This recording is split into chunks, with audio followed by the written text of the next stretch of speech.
el parágrafo 4.2, lo negativo y lo material en la teoría crítica, Horkheimer, Adorno, Marcuse y Benjamin. Aquí fundamentalmente lo que Dussel ha hecho, o lo que hicimos en ese entonces, lo estoy hablando más o menos, este capítulo habría sido trabajado como el 93-94, no, perdón, 96-97, porque el libro sale el 98, ya casi se está terminando, ¿no? Entonces, aquí el punto siempre es desarrollar el momento material crítico.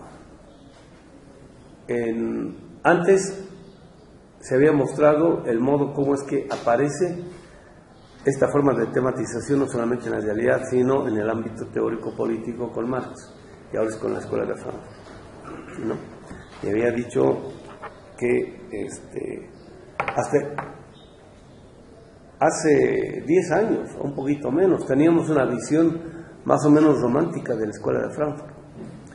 Entonces, a partir de el 2011 tuvimos un seminario, 2010-2011 tuvimos un seminario sobre Benjamin, acá con Dussel. Inclusive esa vez nos visitó Michael Lowy o Michel Levy, así, o en francés o en inglés, ¿no? También tuvimos una pequeña discusión con él porque él también es judío y ha escrito bastante sobre los pensadores judío-alemanes, porque él también es, creo que es austriaco, tiene el alemán también como lengua materna. Entonces, ahí empezamos a descubrir la obra de Benjamin. Entonces, cuando se escribe esto, Benjamin para nosotros era muy colateral, por decir, ¿no? Lo central era Adorno, Horkheimer y Marcuse, ¿no? Entonces, más o menos teníamos la visión, la recepción estándar, pero evidentemente óptima, digamos.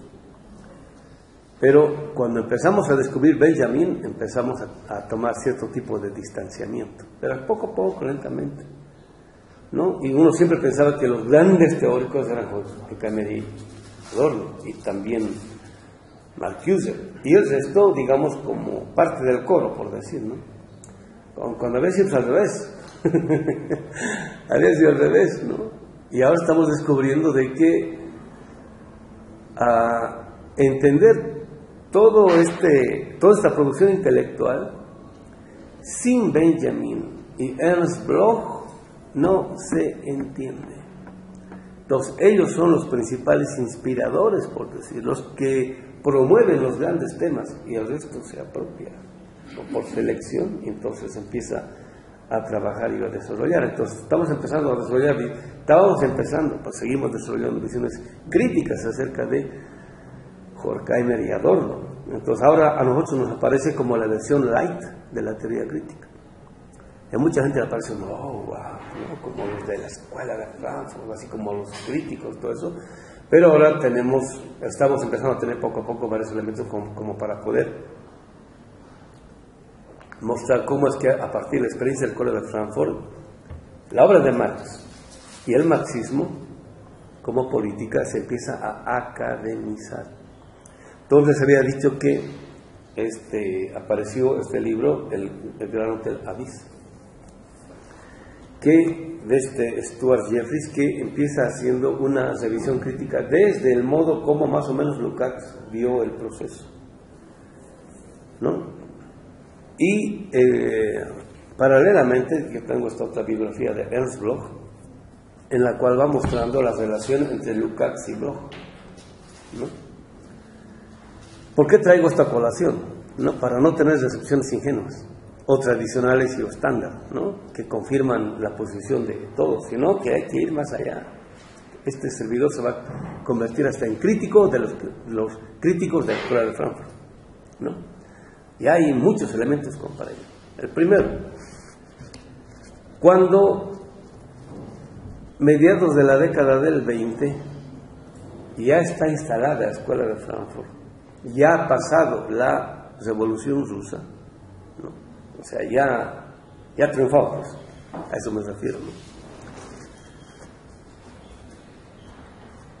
Lukács es ya está consagrado por su historia de conciencia de clase. Le preguntan, ¿no?, que qué opina de, es también judío. No es judío alemán, sino que es judío húngaro, ¿no? Entonces, digamos un poquito como para entender más o menos el problema, ¿no? Entonces, es como decir, voy a poner el ejemplo.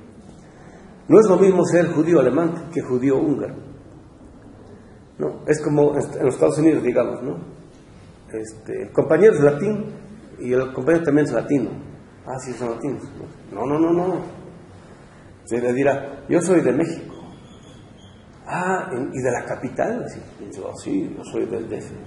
¿Y el compañero también es latino? Sí, pero es de Honduras. No, o si no, de Guatemala, ¿no? O de Guatepeor, así.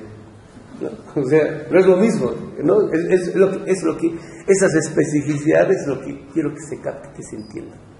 Entonces, no es lo mismo ser judío alemán que ser judío húngaro. Entonces, ser judío húngaro es más o menos de segunda, ¿no? Pero, ¿no?, Theodor Wiesengrund Adorno es judío alemán de la burguesía. Él es. Aquí en México se ve bien. El judío, antes de ser judío, primero es clase social. ¿No ve? O sea, es burguesía.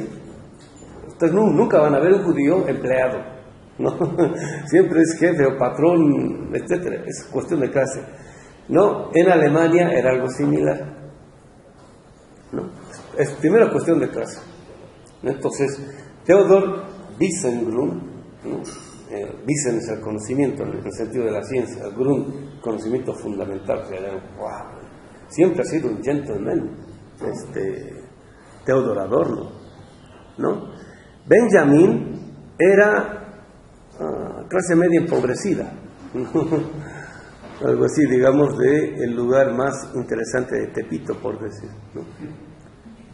En cambio, Theodor Adorno era Chapultepec, pues, o sea, de las Lomas, ¿no? Sí, de ahí, digamos, de ahí. Y Horkheimer, más o menos por ahí, ¿no? Entonces, ahí se notaba esto, ¿no? Y por la radicalidad del trabajo de Benjamin se va empobreciendo económicamente. Tal es así que, digamos, empieza a vivir en lugares como Iztacalco, Iztapalapa, ¿no? O sea, empieza el proceso. Y ese proceso, por ser directores y o funcionarios de la Escuela de Frankfurt, Adorno y Horkheimer nunca la pierden. Y el problema de Benjamin siempre va a ser el dinero, en el sentido del trabajo, o sea, conseguir un salario. Hasta el final de su vida siempre va a ser eso. Cosa que Adorno y Horkheimer lo tienen asegurado, ¿no? Y en cambio, bueno, Lukács, ¿no?, que es un judío húngaro, ¿no?, es un judío húngaro hijo de la nobleza y la burguesía. Entonces tiene su, ¿cómo se llama?, su estatus, por decirlo, por decir, seré de Guatemala, ¿no?, pero soy de las familias de, por decirlo, digamos, tengo el apellido, por decirlo, ¿no?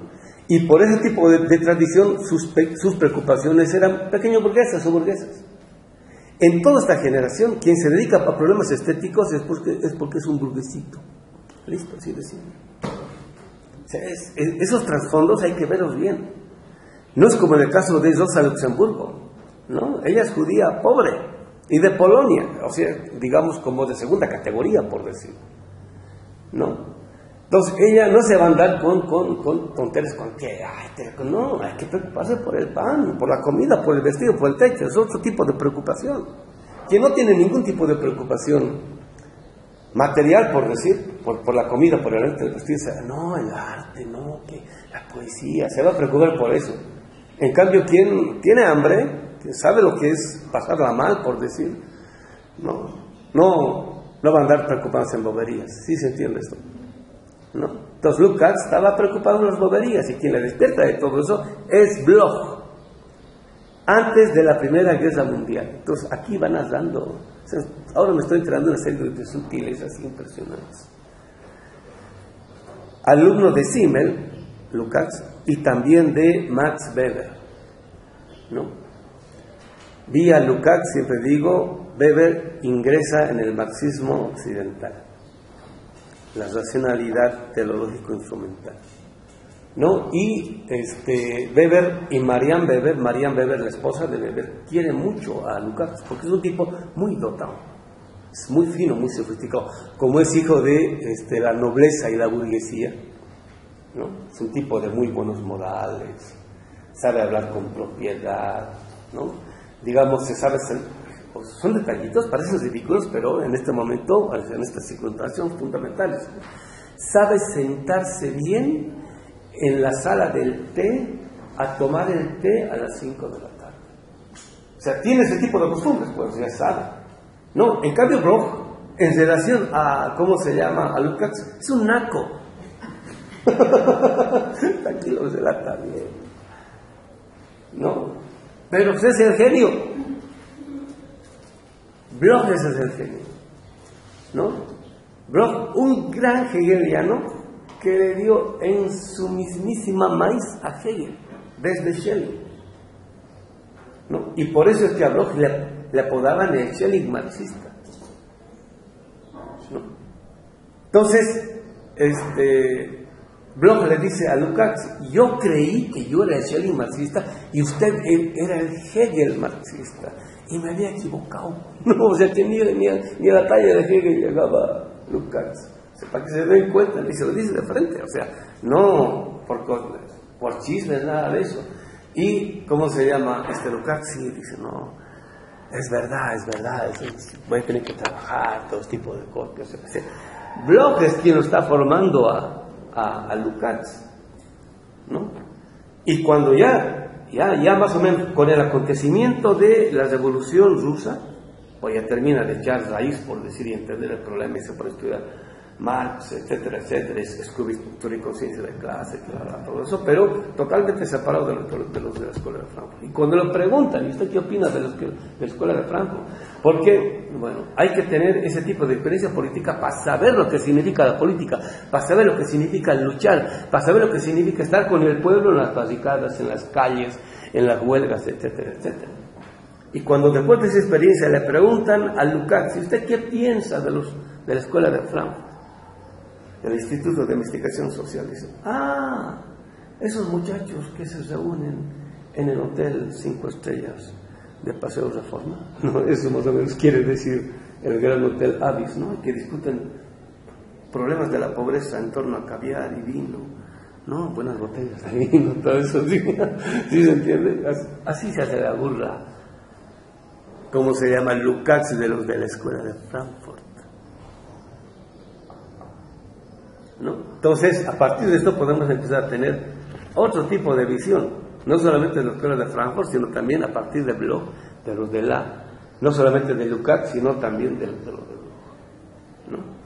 Entonces, digamos, el libro cumbre de la Escuela de Frankfurt es de la ética de la ilustración, ¿no? En este caso, Horkheimer y Adorno. Es una crítica de la racionalidad, ya en el lenguaje de Hinckelhammer, de la racionalidad irracional de la modernidad.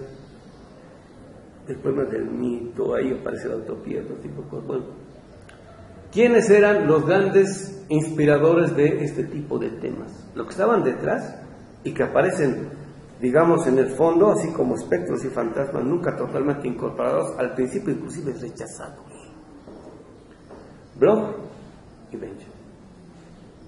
Benjamin nunca tuvo, digamos, salario de base, pero era el genio, pero era el genio que incomodaba a todos. Bloch igual, ¿no? Hasta en la casa de Weber, ahí cuenta, ¿no? Que la esposa de Weber, Marianne Weber, equivale a la esposa de Husserl, Malvina Husserl. Es una señora de la nobleza, muy culta, muy sofisticada. Mucha gente dice, ¿no? Por ejemplo, en el caso de Weber, ¿no? Marianne Weber tenía el olfato como para saber quién era el intelectual, para invitarlo, ¿no?, a su casa a veces una vez a la semana, a veces una vez al mes, para una gran reunión, en la cual se discutían grandes problemas, de los cuales Weber se percataba, enteraba y empezaba a trabajar. ¿Pero quién seleccionaba así? ¿Quién era la última palabra? ¿Quién ingresa o no al círculo? Era Marian Weber. Y ella decía, no, a Bloch, no, este es el mero, este es el cuate. Y Weber dije, no, este Mesías marxista judío que apesta a bolchevismo, así, ¿no? Porque no solo por el tipo de interpelación, son tipos que hablan con todo el cuerpo. Ustedes ven, no sé, un académico, Marx dice que así no, estos tipos hablaban así, por eso no me gusta que me filmen, porque a veces me emociono y hablo más o menos así. Entonces Bloch hablaba así, ¿no? Porque el carácter materialista de Barclay, y ese tipo de reunión con los ¿no? Este marxista es Mesías, mesiánico, ¿no? Entonces, como andaba mucho con Bloch, había el chiste, la broma, ¿no? Todas las damas intelectuales de la alta sociedad berlinesa están listas a las 5 de la tarde a que tal vez llegue a tomar el té el Mesías marxista con su acólito. El Mesías marxista era Bloch, con su acólito Bloch. Y además hasta les hacían los nuevos, ¿cómo se llama? Los que escritores del Evangelio, ¿no? Mateo, Marcos, Lucas y Bloch, así, ¿no? se hacía la burla, ¿no? A Benjamin le decían el rabino marxista, ¿no? O sea, ¿no? Cosas que no se sabe hasta ahora. O sea, los que estaban ahí, pero los geniecillos que estaban detrás ahí. Bloch tematizó desde el principio el problema de la utopía, que una revolución sin utopía es nada. Y Benjamin desde el principio, toda su vida, tematizó el tema de lo místico. Una revolución sin mística es nada. Y por eso las revoluciones del siglo XX han fracasado, porque han perdido su elemento utópico y místico. Y si la revolución venezolana está soportando, es por el tipo de relación mística que entabló Chávez con Bolívar y ahora el pueblo con Chávez. ¿Qué tal? Bloch y Benjamin se dan cuenta del carácter poderoso de eso y han perdido todos eso. Los primeros en no creer en lo utópico y místico que tiene que tener una gran revolución. John Reed, cuando describe la revolución rusa, dice: este pueblo, los bolcheviques, salieron a derrocar al imperio ruso zarista, ¿no? Salieron a construir el socialismo como si fuese una religión. Es una pasión desbordada, ¿no? Siempre dice Bloch, ¿qué es aquello que hace que se mueva un pueblo como si fuese uno y arrase con la historia oficial y transforme completamente toda la faz de la historia, ¿no? Ese es el pueblo que hace las revoluciones. Y en ese tipo de pueblo utópico y místico, la izquierda moderna del siglo XX no cree. ¿Qué tal? ¿Se entiende? ¿No? Y ahora desde ya está apareciendo el tema con Dussel, ¿no? Las metáforas teológicas en Marx y en Hinkelhammer. Bueno, después de Benjamin, el capitalismo como religión, o la crítica al capitalismo como una religión, ¿no? Que es desde Marx, no son temas traídos desde afuera, ¿no? Entonces, en ese contexto ahora podemos empezar a tomar otro tipo de distancias respecto de la escuela de Frankfurt. Sin embargo, es un antecedente del pensamiento crítico marxista, por decir, y de izquierda en el siglo XX, sí. Y por eso hay que tematizarlo, sí. Pero ahora ya con este tipo de reservas. ¿Sí se entiende? ¿No? Ustedes salgan a leer libros de la escuela de Frankfurt, o creo que acaba de aparecer otro libro, ven las presentaciones, todos se mueven en el ámbito estándar, tradicional, todavía no en esto que estamos viendo.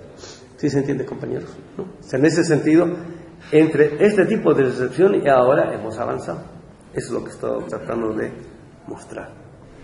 Entonces dice, el parágrafo 227, en la tradición amplia que pudiéramos llamar el marxismo occidental, inaugurada por Lukács y Korsch.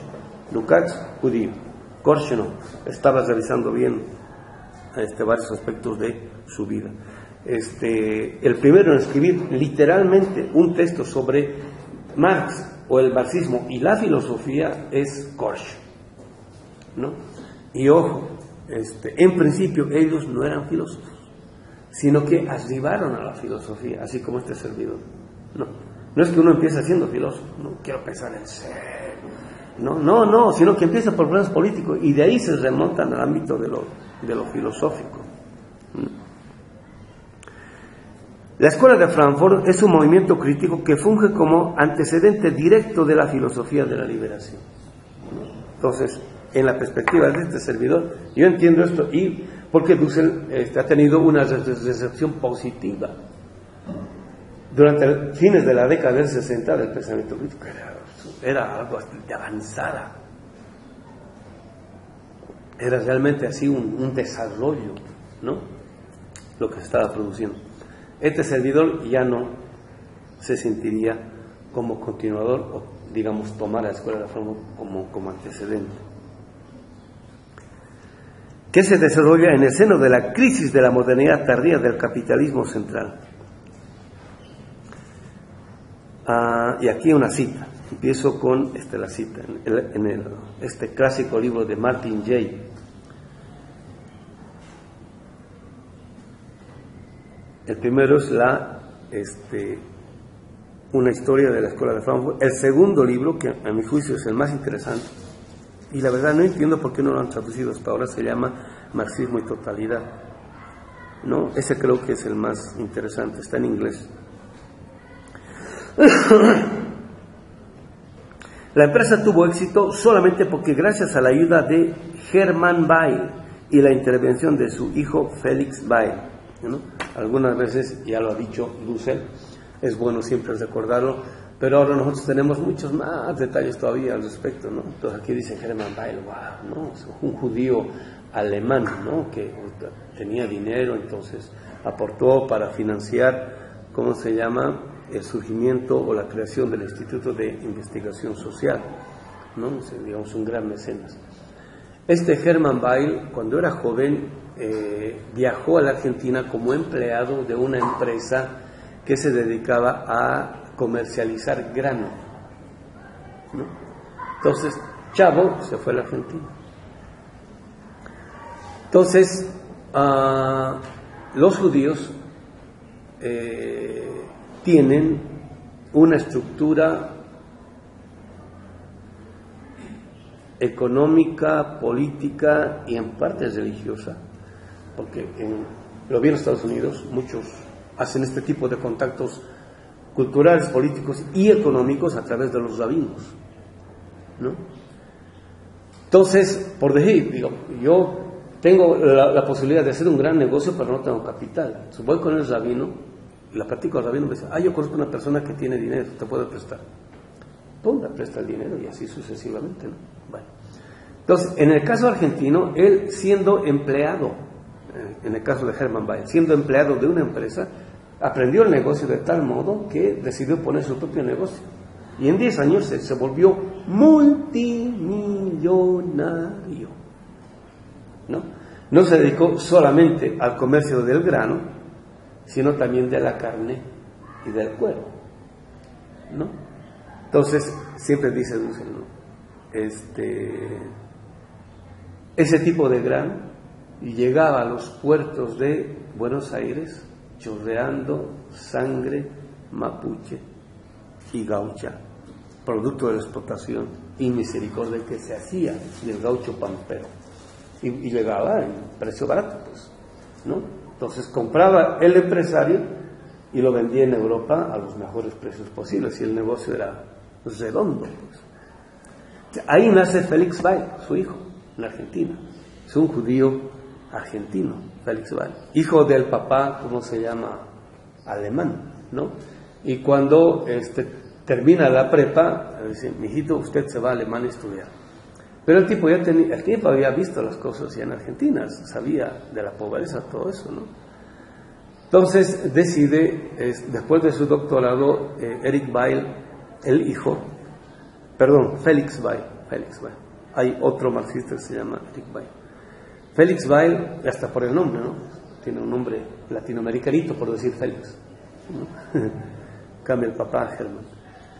Entonces, muy preocupado, él dice, bueno, con este dinero hay que hacer algo, y tienen, digamos, cierto tipo de vinculación humanista, social, digamos, más o menos con la realidad. Y en ese entonces, no, ya es claro de que cierto tipo de conocimientos, la única forma de producirlos y desarrollarlos es financiándolos. Por ejemplo, en los Estados Unidos, Dussel acaba de escribir, son como 45 páginas más o menos, es una historia del imperio norteamericano en los Estados Unidos, ¿no? Entonces, fines del siglo XIX, principios del siglo XX, los ricos norteamericanos, como Rockefeller, o sea, familias, ¿no?, para no pagar impuestos, dan ¿cómo se llama?, depósitos a las universidades, ¿no?, supuestamente para financiar el desarrollo del conocimiento. No, es para que los estudien a ellos, el modo como producen riqueza y cómo eso se puede seguir desarrollando, donde a su vez se formen futuros burócratas al servicio de sus empresas, ¿no? Entonces, en ese entonces ya es claro de que cierto tipo de conocimientos, la única forma de desarrollarlos es financiándolos. El Estado, ¿no?, tiene una universidad para formar a su propia burocracia. Eso es claro, ¿no? Y en el caso de la Escuela de Frankfurt, Félix Weil tiene la idea de que en ese entonces se está disputando en Alemania qué es aquello que debiera ser Alemania, si capitalista o socialista. Y hay mucha gente que está comprometida con el proyecto socialista, pero no está nada claro eso. Nada claro. Nadie sabe cómo hacer eso, ¿no?, esa idea de socialismo. Es más, a la sociología la confunden con la ciencia del socialismo, ¿no? Hay que conocer la historia del concepto, ¿no? Hemos trabajado esto porque di un seminario grande al respecto. Entonces, hay mucha gente, inclusive de la burguesía alemana, que cree en el socialismo, ¿no? Entonces, pero para desarrollar eso hay que producir el conocimiento con el cual se puede desarrollar eso. Esa claridad nosotros la hemos perdido, ¿no? Nosotros creemos de que espontáneamente podemos desarrollar, por decir, socialismo comunitario o socialismo del siglo XXI. Y todavía nuestros dirigentes políticos no se dan cuenta de que para poder construir eso hay que producir el conocimiento con el cual eso sea posible. ¿Sí se entiende? Para eso sirve la universidad. ¿Sí se entiende, compañeros? ¿No? Si en ese entonces eso era clarísimo. Entonces, eso hay que financiar. Entonces, Félix habla con su padre, Germán, y le dice que hay que construir un instituto para esto, ¿no? Y un edificio bien bonito, lindo, ¿no? Esto parece Carcacha. Entonces yo lo conocí, de piedra, bien, hermoso realmente. Creo que era de los edificios más modernos en ese entonces, en Frankfurt. Y eligen el lugar para que sea un lugar no muy complicado, digamos el DF es más o menos complicado, algo así tipo Cuernavaca, ¿no? Algo así más o menos, donde no haya tanto conflicto social, que la gente pueda estudiar tranquilamente, muy bien equipado, con buenos salarios, todo tipo de cosas, financia. Entonces al principio le dan a otro cuate, pero se enferma, además tienen problemas, no sé qué, y al final aparece Horkheimer como el posible director. Entonces él empieza a desarrollar esto. E inmediatamente es a quienes se va a invitar, ¿no? Es puros judíos. En principio, todos los miembros de ahí son judíos. Son judíos rechazados por la academia alemana, ¿no? Pero que tienen inclinaciones sociales. Eso sí. Eso es el disgusto, el malestar con la situación cultural, económica y política alemana es lo que los reúne. Cada quien tiene su formación personal, digamos, dónde han estudiado, cómo, etcétera, etcétera. Y además, ahí en las biografías yo me empiezo a dar cuenta cómo es que la gente leía, cómo discutía, cómo se formaba, etcétera, etcétera, ¿no? Entonces había más o menos una currícula que podía articular cierto tipo de preocupación intelectual, ¿no? Que la cogían en distintas universidades. Entonces, digamos, acá, ahora, digamos, uno viene a la UNAM y estudia solamente la UNAM y la UNAM termina. Entonces, en ese entonces, digamos, vamos a suponer, ¿no? Horkheimer está enseñando en Cuernavaca, Adorno está enseñando en Jalapa, Marx está enseñando en Chiapas, Dussel está enseñando en Chihuahua. Entonces uno podía ir un semestre a Jalapa, otro semestre a Cuernavaca, otro semestre a Chiapas, otro semestre a Chihuahua, así. Uno podía hacer eso, ¿no? Para llegar al final ya con un buen asesor hacer una buena tesis. Esa posibilidad tenía, ¿no? Y con quienes habían llevado adelante los seminarios, más o menos el director de tesis podía ver cuál es la tendencia y si tiene que ver con lo suyo, etcétera, etcétera, ¿no? Fíjense, en el caso del Bloch, un texto que él había escrito entre los 18 y los 19 años, George Simmel le dice, mira, si tú a esa edad me hubiese dado este texto, yo te hubiese firmado para que hagas tu habilitación de doctor.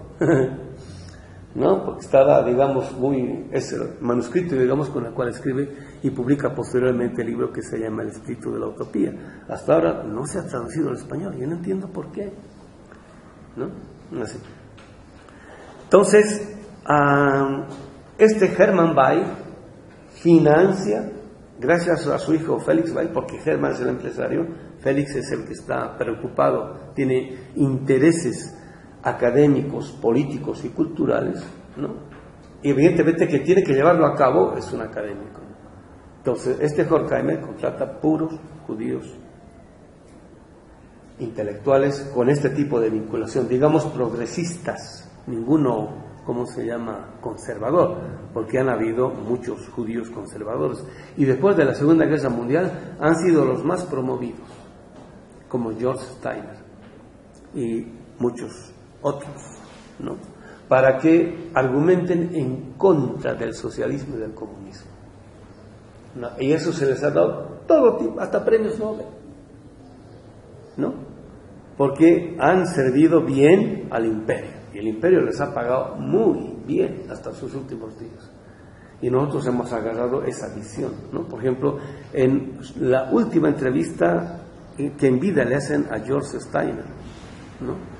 Entonces le preguntan cuál es el sentido último, digamos, de la relación cognitiva del ser humano con la realidad. La verdad. La verdad. Pero tenemos que entender que para lograr la verdad son fundamentales los errores. Es fundamental el error. Siempre cometemos errores para lograr la verdad. Por ejemplo, en el siglo XX hubieron varios errores. El comunismo fue un error. El tipo, ¿no? O sea, como si el capitalismo no fuese de los mayores errores que hay, evidentemente de eso guarda completamente silencio, por decir, ¿no? Y ahora con lo que acaba de pasar con este anuncio que hizo Putin, ¿no? Que ahora en el plano militar se lo han dado de baja a Estados Unidos, ¿no? Así literal. Pero después de casi 20 años de este reflujo en el cual los mismos militares rusos dicen, ¿no? Nosotros creímos en los fake news de los gringos. ¿Se acuerdan? Durante la invasión a Irak repitieron cualquier cantidad de veces una imagen en la cual hay un objetivo que está siendo filmado desde un satélite, les da la coordenada a un avión, el avión dispara un misil y llega exactamente en el blanco, ¿no? Entonces dicen los militares rusos, cuando vimos eso, nosotros dijimos, no, ya, nos ganaron. Y después de eso, o sea, un bajón, porque no tenemos tecnología para eso, o sea, hagamos lo que hagamos, nos van a ganar en cualquier tipo de contienda. Entonces dicen los mismos militares rusos, 5 años nos llevó para entender que eso era falso, era un montaje.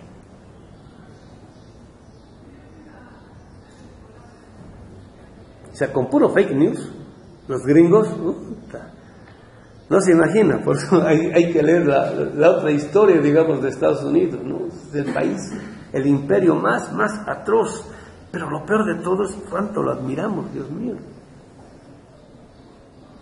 Es la gran contradicción, ¿no? Entonces,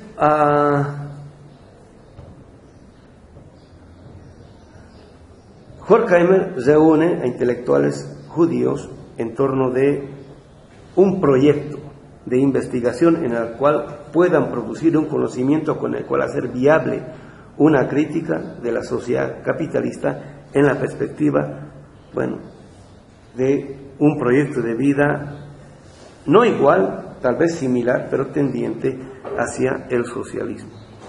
Y él siempre, ahorita vamos a ver, todo sujeto, toda corriente o toda posición teórica que tiene una pretensión crítica, si es crítica, siempre está articulada a un sujeto. Y este sujeto no es un individuo, ¿no? Siempre es un sujeto político, social, cultural, histórico o todas estas cosas, ¿no? Siempre. Entonces, el sujeto político, cultural e histórico al cual está ligado y del cual parte, en ese entonces hay cualquier cantidad de judíos pobres, ¿no? Muchos de ellos inmigrando a los Estados Unidos, pero llegaban en masa a Estados Unidos, los judíos pobres, especialmente de Europa Oriental, ¿no? Pero no solamente eran pobres, sino discriminados racial y religiosamente hablando por la Europa Occidental, ¿no? Y por ello es que todos ellos están inmersos en un proceso de ilustración. Ilustración quiere decir acá secularización. Secularización quiere decir, para ser moderno hay que dejar de ser judío. En el caso nuestro, para ser moderno hay que dejar de ser maya azteca. En el caso de este servidor, para ser moderno hay que dejar de ser andino amazónico. ¿Sí se entiende? En el caso de ellos, hay que dejar de ser judío, ¿no? ¿Sí se entiende? ¿No? Entonces, están justo en ese tipo de proceso. Porque los judíos están siendo racializados, pero desde hace siglos, ¿no? Hay que leerse la historia del antisemitismo de León Poliaco. Está en 5 o 6 volúmenes, de acuerdo a la edición. Si uno lee eso y no quiere saber nada de la Europa cristiana, ¿no? Hasta la Segunda Guerra Mundial. Entonces, están articulados a ese sector. Entonces, hay muchos judíos pobres que naturalmente para emanciparse se vinculan a Marx, también judío.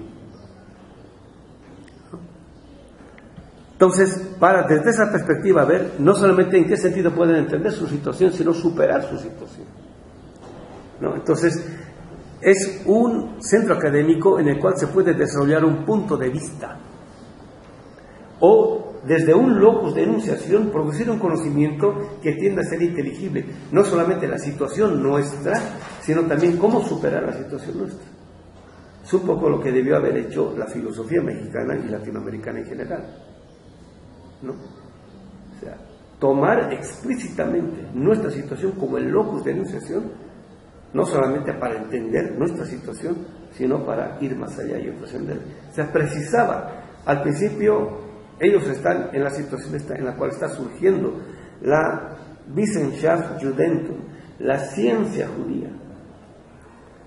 Así digamos, como decir, la ciencia mexica, por decir, ¿no? Que intente pensar este tipo de tema y problemática, ¿no? Entonces ellos dicen, bueno, no puede ser la cosa bien local, tiene que ser más universal. Por eso lo abren, por decir, abren más la perspectiva, pero sin en última instancia negar esa pretensión. Se reunió creyendo que la formulación de lo negativo en la época de transición era más significativa que sus carreras académicas. Es más importante que ser doctor, que tener, digamos, un puesto en la universidad, todo eso. O sea, entender eso, explicar eso, reflexionar en torno de eso es fundamental, la formulación de la negativa. O sea, ¿qué es aquello que está mal? ¿Qué es aquello que está podrido? En lo que supuestamente es lo mejor y o más superior o más racional. Lo que los unió fue el enfoque crítico de la sociedad existente, ¿no? Esta es una reflexión de Horkheimer al final de su vida. En estas líneas está indicada la característica fundamental del pensamiento de los miembros del instituto, la negatividad de la crítica social. ¿Alguien tiene? A este servidor todavía no le han aportado con esta línea. Muchas gracias. Entonces, conceptos y o categorías como el de totalidad, aquí se van a empezar a trabajar de modo sistemático, porque hay el diálogo con gente como Lukács. Lukács es el primero en afirmar positivamente, en el más sentido de la palabra, el concepto de totalidad como función cognitiva en la producción de pensamiento. Entonces, en el caso de ellos, ¿no?, siempre existe, en el momento de transición, ¿no?, entonces ya existe el capitalismo, ¿no?, y ha aparecido el socialismo, y está empezando a funcionar ya el socialismo. Es más, están ellos en una época en la cual en Alemania es posible todavía. En la década del 20 era posible la revolución socialista y o comunista, ¿no? Entonces, el mundo libre, ahora el llamado mundo libre, fundamentalmente Inglaterra y Francia, están conspirando con la derecha o con la burguesía alemana para que derroten el proyecto socialista u obrero socialista, para que no siga avanzando hacia Occidente, porque va a ser un pésimo ejemplo para los negocios, los obreros, etcétera, etcétera, ¿no? Se van apoyando, colaborando. La década del 20, por eso se le conoce como la República del Weimar, la cual la burguesía tiene esa tarea, pero como fracasa, entonces por eso no solamente se hacen la vista gorda, sino que alientan el surgimiento del nacionalsocialismo, o sea, el surgimiento de, ¿cómo se llama?, Hitler, ¿no? Y desde el principio saben las atrocidades que están haciendo, pero no se hace ningún problema porque los nazifascistas están en contra, primero, de los comunistas, ¿no? Y a ellos les conviene, los socialistas, los obreros, etcétera, etcétera, no, y también de los judíos. Entonces, que se hagan cargo de los judíos tampoco les hacía tanto problema. Entonces, bueno, que siga creciendo, ¿no? Entonces, en ese momento de transición donde el capitalismo no había terminado de establecerse, ya había aparecido el socialismo como posibilidad, entonces veían un mundo de transición del capitalismo hacia el socialismo, porque nada estaba definido o decidido, por decir, cómo va a estar después de la Segunda Guerra Mundial. Entonces ahí, toda totalidad, ¿no?, como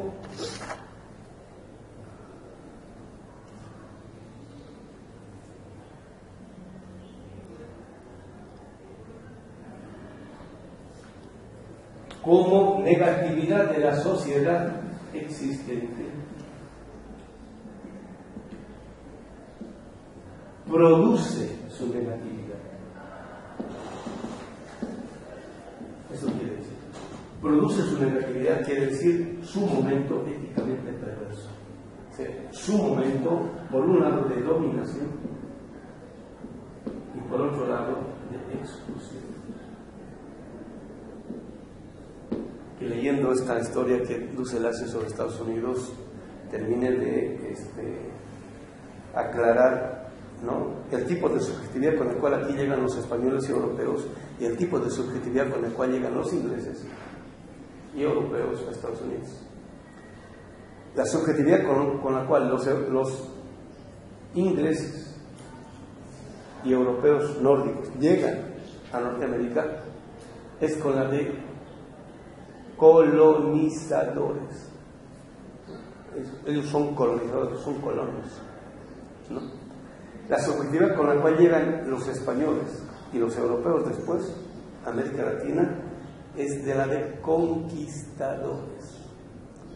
Y después se vuelven colonizadores. En cambio, los norteamericanos primero son colonizadores y después de eso se vuelven conquistadores. ¿Sí se entiende? Entonces hay otro tipo de articulación entre ser colonizador y conquistador, ¿no? Y acá, bueno, este tipo de positividad produce este tipo de negatividad que siempre está desarrollada en términos de dominación y o exclusión.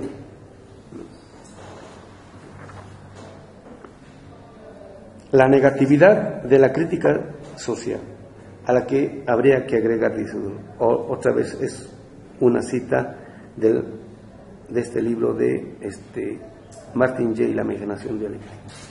Apelar a una entidad fuera de este mundo. Entonces, el capitalismo es la modernidad, ¿no? Ahí todavía no está bien claro desarrollado esto. Digamos ahora, el desarrollo se puede decir así. Es una totalidad, la sociedad existente, esto es lo positivo, esto es lo que es. Y por eso es el ser a partir del cual se puede deducir como interpretación todo, ¿no? Entonces, apelar a una entidad fuera de este mundo, lo que está llegado, ¿no? Este tipo de negación siempre es en términos de encubrimiento. Dussel hace muchas citas a un excelente libro de un tal Howard Zinn, hasta traducido al español, y creo que está publicado en el siglo XXI inclusive. Es la otra historia de Estados Unidos, ¿no? La cual va mostrando cómo es que desde el principio la oligarquía norteamericana, bueno, primero es inglesa, que se constituye en Estados Unidos, desde el principio es sistemáticamente opresora de todos sus pobres y de toda su clase trabajadora desde el principio. Tal es así que cuando llegan al momento de la emancipación 1776 ya existe una oligarquía que produce ese país conforme a su imagen y semejanza, de la cual están excluidos primero los pobres blancos inmigrantes recién llegados a Estados Unidos, que están funcionando como mano de obra barata, inclusive casi esclavizada, los blancos pobres.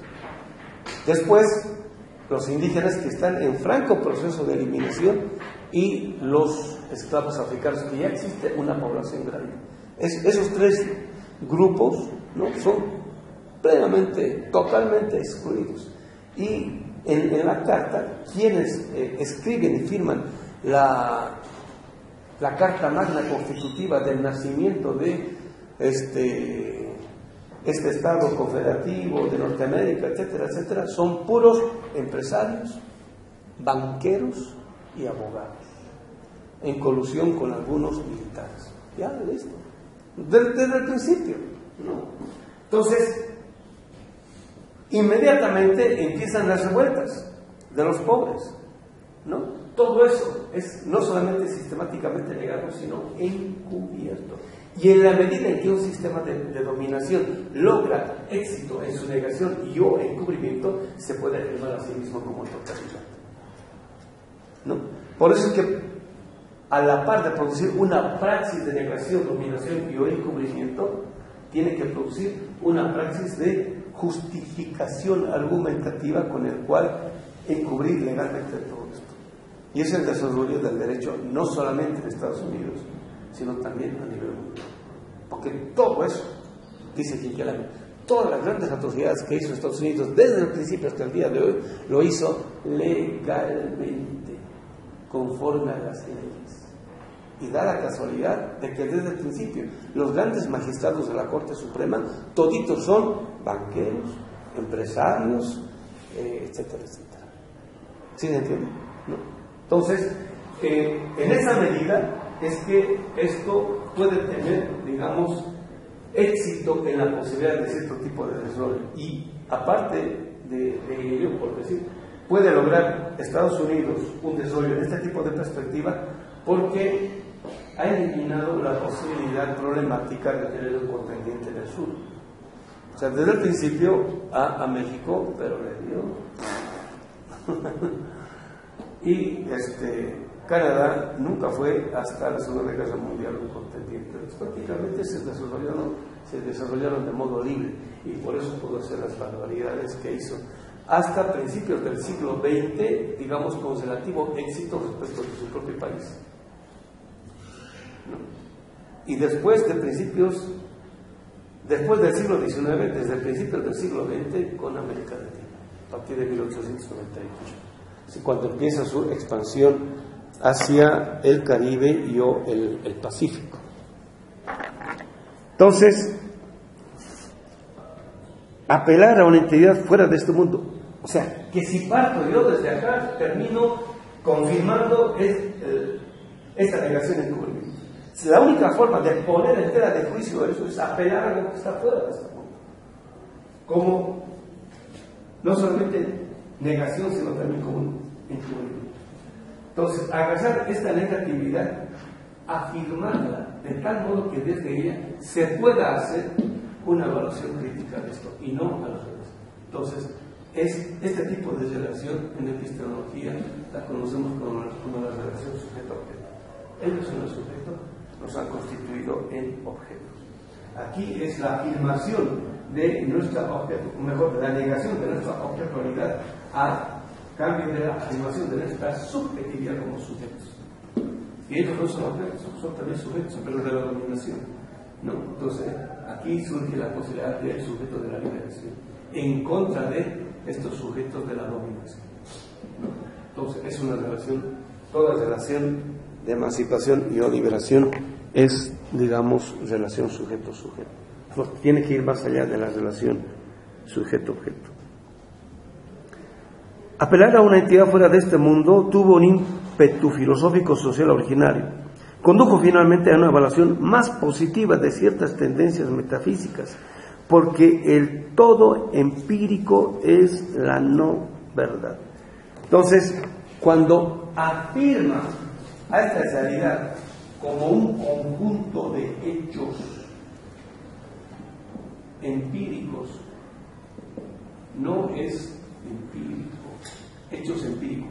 No es solo una afirmación alegórica o retórica a este horizonte de realidad. Es producto ya de una tematización de una ciencia que parte solamente de hechos empíricos. Que así es, ¿no? Es el problema de lo que es. Entonces, y más allá de este tipo de física, ¿no? Más allá de este tipo de física, metáfisis. Entonces, es afirmar otro tipo de metafísica, ¿no? Y por eso es que hay una disputa en términos científicos, inclusive en un plano filosófico, en el plano de la fundamentación de la idea de ciencia. Esta disputa que se da inmediatamente que termina la Segunda Guerra Mundial entre Popper y Adorno, ¿no? Popper, el defensor de la ciencia de los hechos empíricos, ¿no? Y Adorno, el defensor de una ciencia que cuestione la relativa evidencia de los hechos empíricos, ¿no? Desde otra idea de ciencia, ¿no?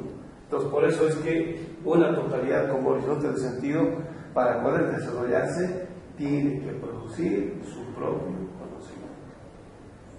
Y Occidente, en este caso la modernidad, lo ha entendido muy bien desde el principio. Desde la contienda entre Bartolomé de las Casas y Ginés de Sepúlveda.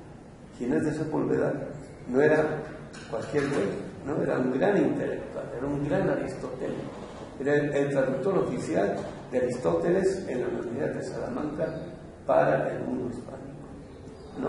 Entonces, ahí es donde se elabora la ideología, la visión con la cual los españoles nos pueden considerar, ¿no?, a nosotros como desalmados, o sea, sin alma, o sea, no humanos, con los cuales pueden hacer lo que sea, ¿no?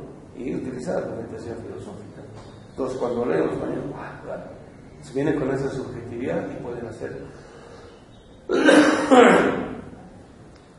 todo lo que han hecho con sentido. O sea, todo lo que hacen no es solamente porque sean meros malitos, Hay que tener una ideología para ser represor, dominador, machista, violador, todo eso hay que tener una ideología, no es nada más hacer el acto, ¿no? Entonces todo eso está fundado siempre en un sistema de dominio y con argumentos, ¿no? Entonces hay que saber contrarrestar ese tipo de argumentos. Por eso es que quien parte ingenuamente de ese sistema de conocimiento cae en eso, al final termina afirmando. Entonces el problema es partir de lo negativo y a partir de ello producir otro tipo de conocimiento, ¿no? Se pregunta, ¿qué universidad hay, no diré en el mundo, ¿no?, en América Latina, universidad decolonial de la liberación mundial, algo así, digamos, ¿no?, tipo Universidad Nacional Autónoma? No hay. ¿Quién financia? Nadie. Los únicos que han intentado hacer algo así ha sido en Bolivia, las universidades indígenas, ¿no? Y, ojo, y con gente que tiene la intención y natural, todos parten de esto. Todos creen que aquí está el conocimiento, porque conseguir esto otro es tan difícil, no es sencillo, es complicado, ¿no? Antes se daban el lujo de destruir ese tipo de experiencias. Ahora, o sea, hasta el Evo apoya, hasta el Evo pone dinero, pues allá, compañeros hermanos, hagan sus universidades, construyen el edificio, pero la universidad no es el edificio, es la subjetividad con la cual se produce el nuevo conocimiento, ¿no? Y van indígenas, profesores de historia, ¿no?, economía, todo eso, van a enseñar eso. Naturalmente, porque esto hay que desarrollar. Entonces recién se están dando cuenta. Imagínense, todo esto empezó prácticamente en 2006, estamos en el 2018, 12 años después, los docentes de estas universidades recién se están dando cuenta, ¿no? Ya, imagínense, ¿no? Entonces ya. Construyamos lo nuevo, o sea, empecemos a producir el conocimiento con el cual podemos producir otra idea de universidad. La propia universidad indígena financia eso, ¿no? Entonces, en serio, se vas a tener que contratar a su maestro. Ellos mismos están financiando. ¿A quién le interesa financiar eso? ¿Ven? A nadie. ¿Sí se entiende, compañeros?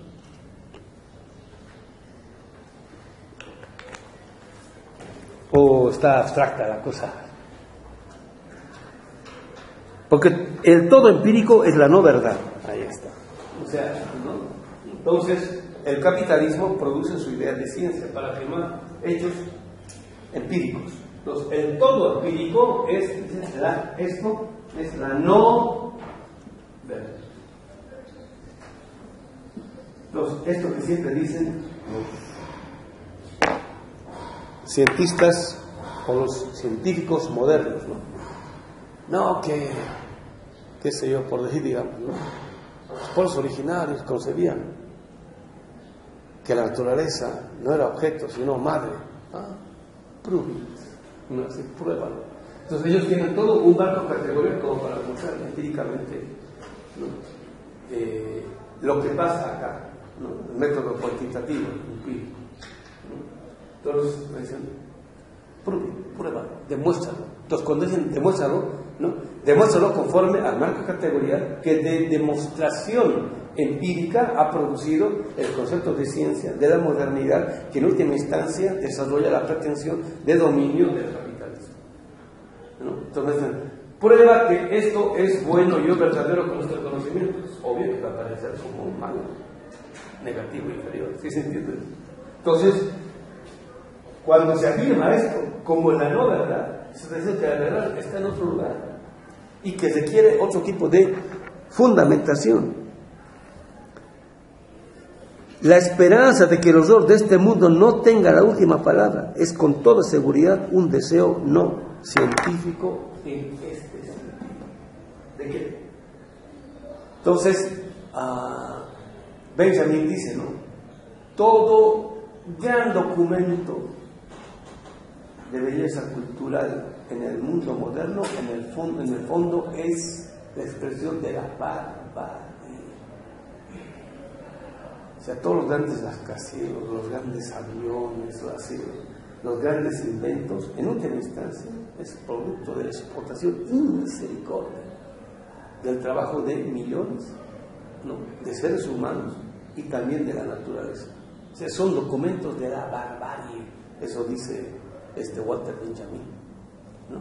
Entonces, la imponencia con la cual aparece, o la belleza con la cual aparece, es encubridora de todo esto, ¿no? Y normalmente, como nos quedamos en la apariencia, entonces descuidamos completamente esto. Entonces dice, eso que aparece como evidente es la no verdad. Entonces ahora hay que producir otra idea de verdad, que no tenga el mismo contenido que esto. Entonces significa que si no creemos ese otro conocimiento de liberación, tampoco habrá un proceso de liberación, no será posible, y en ese sentido actualmente muchas personas luchan, quizá desde el marco categorial, con de un marxismo quizás occidental o moderno, sí. Entonces luchan en vano. Bueno, al final conduce a autocontradicciones. O sea, cae en lo mismo. Entonces, ellos, bueno, Marx se dio cuenta, ¿no? Los primeros marxistas también, pero digamos siempre de modo individual, por decir. Y aquí, digamos, ya tratan de institucionalizar la cosa. O sea, desgraciadamente es la forma en la cual puede avanzar, ¿no? De lo contrario, está difícil. Está difícil. O sea, se necesita, digamos, una pequeña institución o gran institución en la cual todo el mundo esté pensando en eso. Desde el chofer o el que limpia los pisos, desde ahí hasta el director, todo eso tiene que ser un cuerpo orgánico en esta perspectiva. De lo contrario, no funciona. Es la producción del nuevo sentido con el cual es posible ver de otro modo a lo que sea la realidad. Es decir, desde las víctimas se abre un campo de exterioridad. Entonces, otra vez el concepto de exterioridad lo afirma de modo categorial Levinas, pero no proviene de él, ¿no? Entonces, viene de toda una tradición desde la cual se piensa siempre desde el excluido. Entonces, pensar desde el excluido categorialmente aparece como pensar desde el exterior. Lo que está no espacialmente, no geográficamente, sino cognitiva, política y existencialmente aparece como fuera de esto. Eso quiere decir. No, por eso son categorías, conceptos con los cuales podemos entender la realidad de otro modo. Entonces, cuando Dussel empezó a hablar de la exterioridad del capital o del no capital, nicht capital, o sea, hasta ahora siguen repitiendo algunos loros, ¿no? Eso es Levinas, eso no es Marx, ¿no? Dussel está levinaseando a Marx, por decir. Entonces, cuando estamos leyendo nosotros los textos de Marx hay cualquier cantidad, no de referencias, sino literalmente Marx hablando de la exterioridad del capital. Y cualquier cantidad de evidencia al respecto, ¿no? Que sitúa a la totalidad del mundo como no verdad. Entonces, esto que empieza a ser enunciado en Adorno con Levinas, después va a ser plenamente desarrollado. Ahora, Levinas es de 1906, Adorno es de 1892, por ahí, ¿no? O sea, digamos del siglo XIX, o sea, hay, digamos, un tiempo generacional. Adorno no vivió el campo de concentración, Levinas sí, ¿no? Estuvo en Stammlager, ¿no? Y cuando ya estaba en la escuela de Frankfurt, ¿cómo se llama? Adorno, Levinas era todavía alumno de Husserl, y después de eso de Heidegger, ¿no? Entonces, cuando Heidegger logra su propia cátedra, después de haber sido discípulo de Husserl, se va, creo que a Heidelberg, después a Freiburg se va, ¿cómo se llama? Heidegger. Lo que hace Levinas es irse detrás de Heidegger, ¿no? ¿Quiere ser su discípulo? No. Lo que pasa es que él ha descubierto, para Levinas, Heidegger ha descubierto una forma sofisticada de pensar a la totalidad, o sea, al ser. Y que hay que hacerle la crítica a eso. Entonces, para poder hacerle la crítica a eso, hay que estar ahí, para conocer el lenguaje y el argumento con el cual hacerle la crítica. Porque no es fácil formalizar en el sentido de construir el contenido de las categorías con las cuales se va a hacer la crítica de un sistema de dominación. No es fácil. Entonces se va, ¿no? Y está hasta al 30, después de eso tiene que salir corriendo, se va a Francia y ahí lo agarran a Lenin y lo envían a, ¿cómo se llama?, un campo de concentración. En cambio, Adorno puede escaparse a los Estados Unidos. Como tiene dinero, tiene salario, entonces se escapa a los Estados Unidos, ¿no? Y Benjamin, como no tiene dinero, bueno, primero se escapa a Francia y de ahí supuestamente va a salirse a Inglaterra primero, después de los Estados Unidos, pero pues ahí, ¿no? Todo el mundo dice que se suicida y lo más probable es que sí, ¿no? Entonces es el drama de quien, digamos, no tiene a quien recurrir, por decir, digamos, ¿no? Sí, para que los cuates disparen un pasajito, digamos, ¿no? A Europa, digo, a Estados Unidos, algo así, ¿no? O sea, no tienes a quién recurrir, pues. La gente es literalmente acorralado. Y él piensa que si lo agarran, ¿no? Porque es muy posible eso, que si lo agarran a un campo de concentración, dicen, no, yo ya he pasado mucho al respecto. La página 327.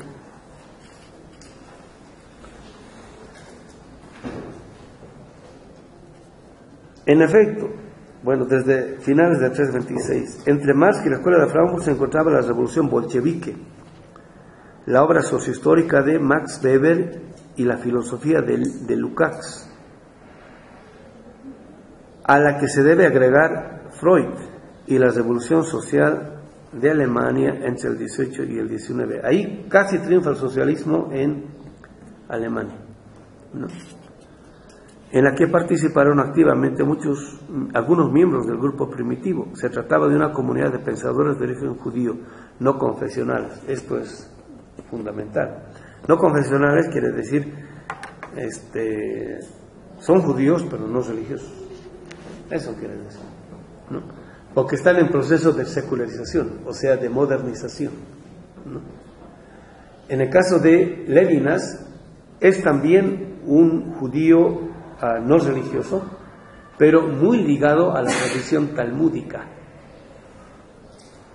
En el caso de Benjamin, que procede de un ambiente secularizante, gracias a su relación con su amigo Gerson Scholem, retorna al ambiente místico de la tradición judía y de ahí se alimenta de esta temática de la relación mística con la realidad, en este caso, digamos, con la política y el mesianismo. Su problema siempre es transformar la realidad. Pues, ¿cómo podemos transformar la realidad? Si que es aquello que los seres humanos salen a transformar completamente la realidad, ¿no? En el caso de Bloch, vuelvo a decir, ¿no?, es porque hay un espíritu utópico fuerte en el pueblo, ¿no? Y en el caso de Benjamin es porque hay un espíritu místico fuerte en el pueblo y hay una relación entre ambos, ¿no? Entonces, por eso el tipo de perspectiva teórica que pueden desarrollar no es la misma. Y para poder entender la especificidad de esto, hay que ver desde dónde están pensando, ¿no? Digamos, a modo de ser un poquito esquemático, podría decir lo siguiente, es un poquito esquemático, ¿no? Pensar desde el horizonte de la modernidad es pensar desde la perspectiva del horizonte secular. Lo negado por un horizonte secular es la relación utópico, mítica y mística con la realidad, que supuestamente es del pasado, ¿no? Digamos lo religioso, ¿no? Entonces, de esto que está negado, en parte el Bloch y Benjamin. ¿Sí se entiende? Ya, porque no hay una sola cara de la modernidad, hay varias caras de la modernidad. Una de ellas es su secularización. su secularización quiere decir acá, nada en última instancia es sagrado. Por eso se puede explotar todo. ¿Sí se entiende? Entonces, si aquí, digamos, todo es sagrado, es difícil para la explotación. Más es la cultura del respeto, etcétera, etcétera. Entonces, acá están en ese tipo de procesos. Y este es el que está teniendo éxito, materialmente hablando, ¿no? En un mundo en el cual supuestamente, bueno, los europeos antes de 1492, antes del capitalismo, estaban sumidos en la escasez, ¿no? Entonces, la forma de la superación era, bueno, con relaciones capitalistas, donde se empieza a producir cualquier cantidad, no solamente de bienes de consumo, sino la aparición de otras formas de consumo. Todos ellos, un poquito más abajo, fueron filósofos y científicos sociales articulados a un sujeto social. La víctima a partir de la cual piensa la comunidad ilustrada y crítica judía alemana y el proletariado alemán en vías de integración, ¿no? Entonces, hay pobres, pues, o sea, hay cualquier cantidad de, en los Estados Unidos, en los archivos, en las memorias de las inmigraciones, pero llegaban miles, así en barcos llenos de pletos de judíos pobres de Europa, desde Alemania hasta el Oriente, ¿no? Pobres. Y fueron los obreros de los judíos que ya estaban, de los judíos ricos, ¿cómo se llama? Sefarditas, ¿no? Siempre, cada pueblo tiene un tipo de relación con cierto tipo de judeidad, ¿no? En el caso de los Estados Unidos, los primeros judíos migrantes de Estados Unidos son judíos ricos, de origen sefardita, cultos, ¿no? Entonces es el primer tipo de impresión cultural que recibe Estados Unidos. No, el judío es un tipo, ¿cómo se llama? Rico, culto, sofisticado, intelectual, etcétera, etcétera, ¿no? Entonces cuando empiezan a llegar judíos pobres, los judíos ricos dicen, no, aquí nosotros no podemos quedar mal, ¿no? Entonces ninguno aparece en la calle. Dicen, no, los agarran a todos, los ponen a trabajar en sus fábricas, ¿no? Entonces así salen, digamos, de la pobreza. Y ahora no hay un solo judío obrero, o sea, un solo judío pobre no hay. Toditos se han enriquecido. Que pudieron descubrir un enemigo común, las relaciones sociales dominantes. En ese entonces, el capitalismo racializado era constitutivamente antisemita, es decir, literal, ¿no?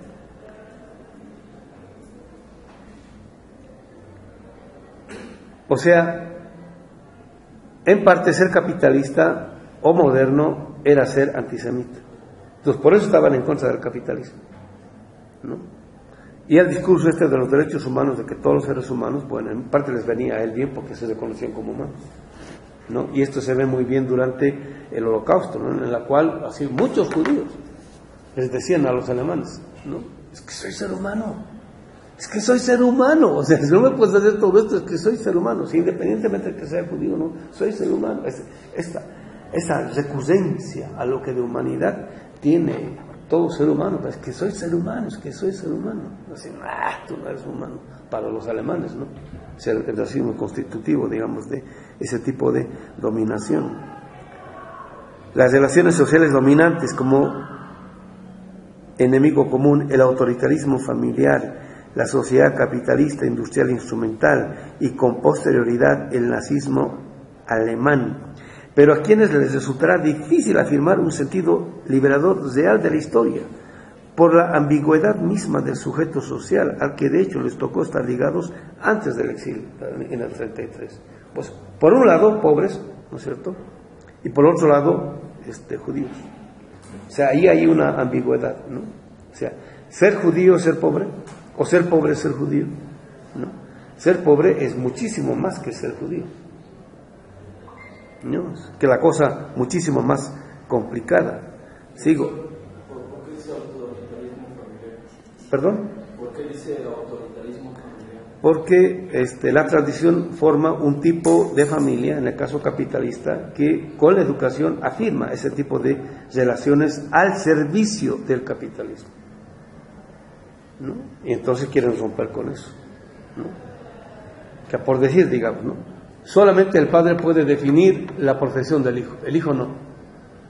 No, es una forma de autoritarismo, ¿no? O sea, hasta en el caso de Quinquelán. Bueno, antes en la universidad, por decir, digamos, ¿no? Cualquier joven que quería venir a esta universidad tenía, yo que estudié filosofía, ¿dónde está la carta de su padre o apoderado? ¿No? Entonces, el padre tenía que firmar una carta, yo quisiera que mi hijo, yo quiero que mi hijo sea filósofo. Así está, tiene la autoridad, dentro de la autorización de su papá y de sus padres. Pero si no tenías esa carta, no podías. O sea, era una lucha, ¿no? Y hasta que logran emanciparse de eso, en el sentido de que para estudiar algo no necesito, digamos, de la carta del papá, ¿no? O de la mamá, en el caso de que no haya el papá, ¿no? Entonces, en general, toditos los papás de todos estos son grandes comerciantes y quieren que sus hijos sigan siendo comerciantes. En el caso de Benjamín eso es así, ¿no? Y no, ellos no quieren ser comerciantes, o sea, quieren estudiar, ¿no? Pensamiento crítico para criticar la situación existente, ¿no? O sea, ahora los hijos son bien liberales, que no solamente estudian lo que quieren, sino si quieren estudian o no. Y si empiezan estudiando filosofía, se pueden cambiar a economía o a derecho o al revés o lo que sea, ¿no? O hacer, ¿no? A eso se refiere. La reducida comunidad de investigadores pudo durante más de 2 décadas, 2 decenios, guardar autonomía financiera, lo que les permitió independencia crítica, ¿no? En última instancia, vamos a suponer, digamos la Ibero, no tanto, el ITAM, ¿no? Es una universidad que tiene una orientación bien clara, ¿no? Y financia, contrata docentes con ese tipo de orientación. Y cuando paga porque están produciendo ese tipo de conocimiento, ¿no? Imagínense que ahí ingresa un economista y dice, yo voy a enseñar a Marx, ¿no? Fuera, ¿no? Entonces, la investigación es investigación y tiene que ser libre. Entonces, tiene que ver del lugar en el cual uno pueda desarrollar eso.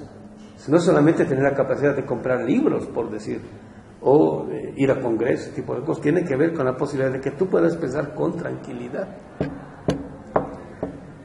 dedicado prácticamente tiempo completo. Por siempre digo, quieren dedicarse bien a fondo a esto, tienen que estar bien comidos, bien vestidos y bien amados. Listo. Que no tengan ningún problema sentimental. Me queda, no me queda, me estás engañando, no, se ha reído con otro, no, si eso no puede suceder. Y ahora, el próximo mes, ¿cómo hacemos para pagar la renta y la luz? Y no hemos pagado el teléfono, ahora nos van a cortar el celular. No, uno no puede estar en eso. ¿Sí se entiende, compañero? Uno tiene que tener la solvencia para empezar a pensar con tranquilidad, ¿no? Se había acabado el gas, sí, ahora ya viene el pago. No, si no quiere ser pago, ahora qué vamos a hacer, se va a cobrar el gas porque vamos a cocinar. No, ¿sí se entiende? O sea, se necesita una relativa autonomía como para poder impulsar la investigación en tal o cual tipo de sentido, ¿no? Pues tratan de pensar así en sentido óptimo de la palabra, de modo radical, al margen de todos los problemas. Imposible. Si los hijos están enfermos porque no hay dinero para llevarlos al médico, no se puede.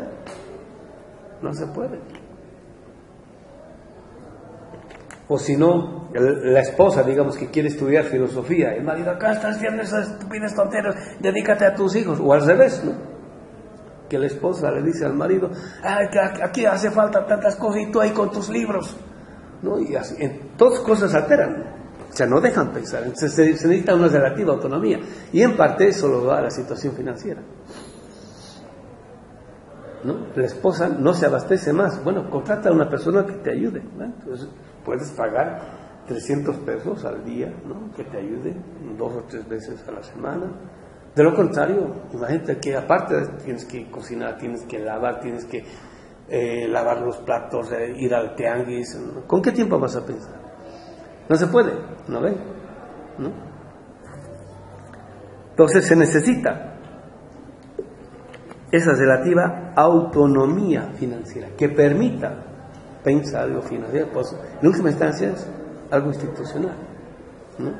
Muchos alumnos o exalumnos se han frustrado académicamente porque nunca han encontrado un lugar de trabajo que les permita desarrollar esto. Un exalumno una vez me comentaba así: maestro, 6 años he buscado trabajo en el cual pueda desarrollar todo esto, y nada, no he encontrado. Al final soy empleado del gobierno. ¿Necesito comer? Sí, necesito comer. ¿Qué va a hacer? Estoy pensando tonteras ahí, pero bueno, hay que pagar la renta, ¿no? No es fácil esto, compañeros.